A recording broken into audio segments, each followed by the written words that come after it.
आतंकी हो या अपराधी, उत्तर प्रदेश की पुलिस से बचना मुश्किल नहीं बल्कि नामुमकिन है। लखनऊ में इंडियन ओवरसीज बैंक में जब लूट की खबर सामने आई तो हड़कंप मच गया। सवाल ये उठाए जाने लगे कि जो उत्तर प्रदेश की पुलिस कहती है कि हमसे बेहतर कोई है नहीं, उस उत्तर प्रदेश की पुलिस को, वो भी राजधानी में लखनऊ पुलिस को चैलेंज देते हुए बदमाश इतनी बड़ी वारदात को अंजाम देने में कामयाब कैसे हो गए। इंडियन ओवरसीज बैंक में 90 लॉकर थे। इस शाखा में 90 में से 45 लॉकर काट दिए गए थे और उनमें से सोने चांदी के गहने, नकदी पर हाथ साफ किया गया था। पुलिस ने 24 घंटे के भीतर ही इस पूरे लूटकांड का खुलासा कर दिया। कैसे खुलासा हुआ, कैसे अपराधियों तक पुलिस पहुंची और अभी तक क्या क्या एक्शन लिया गया है, विस्तार से एक एक जानकारी मैं आपको दे रही हूं। सबसे पहले एक वीडियो जिस पर पुलिस की नजर पड़ी। उस वीडियो में एक बदमाश जो कि बैंक के अंदर मौजूद है, वो फोन पर बात कर रहा है और बैंक के बाहर मौजूद अपने साथियों से ही वो बातचीत कर रहा है। पुलिस सबसे पहले इस फोन की डिटेल निकालती है, वहां उस वक्त बैंक में कौन कौन सा नंबर एक्टिव था उसकी जानकारी हासिल करती है, किस किस नंबर पर बात हो रही थी वो जानकारी हासिल करती है और इस तरह से पुलिस इस गैंग तक पहुंच जाती है।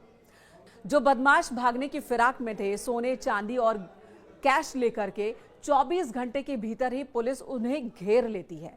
ये सभी के सभी बदमाश दो अलग अलग कार में सवार थे। सबसे पहला एनकाउंटर होता है 22 दिसंबर को लूट के बाद 23 दिसंबर की रात में ही जो पहला एनकाउंटर होता है। दो में से एक कार में 3 बदमाश सवार थे जबकि दूसरी कार में 4 बदमाश सवार थे।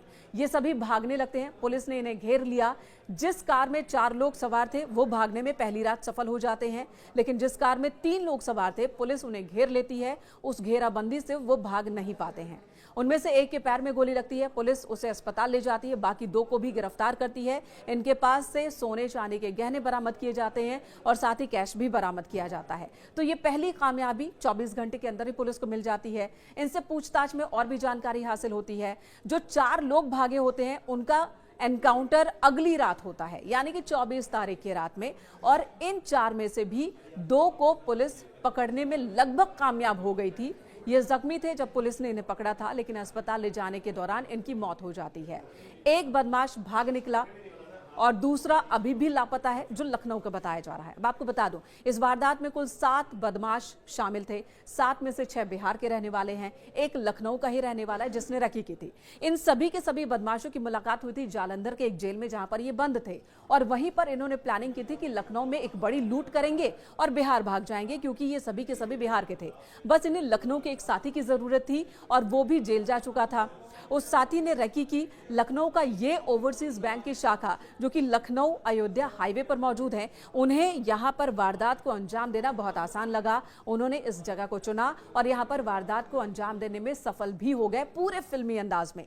लेकिन इन्हें नहीं पता था कि इनका पाला लखनऊ पुलिस से पड़ेगा और लखनऊ पुलिस ने इन्हें घेरा, दबोच लिया और इनकी इस लूट की वारदात को नाकाम कर दिया। एक तरह से काफी रिकवरी हो चुकी है, अभी और रिकवरी होना बाकी है। 7 में से 3 को गिरफ्तार किया है, 2 मारे जा चुके हैं, यानी कि 5 का हिसाब किताब। 2 की तलाश चल रही है, उनके पास से भी रिकवरी होगी। पुलिस को ये पूरी उम्मीद है। तो इस तरह से पुलिस ने इस पूरे लूटकांड का खुलासा कर दिया है। अब आपको बता देती हूं इन सबके नाम क्या है।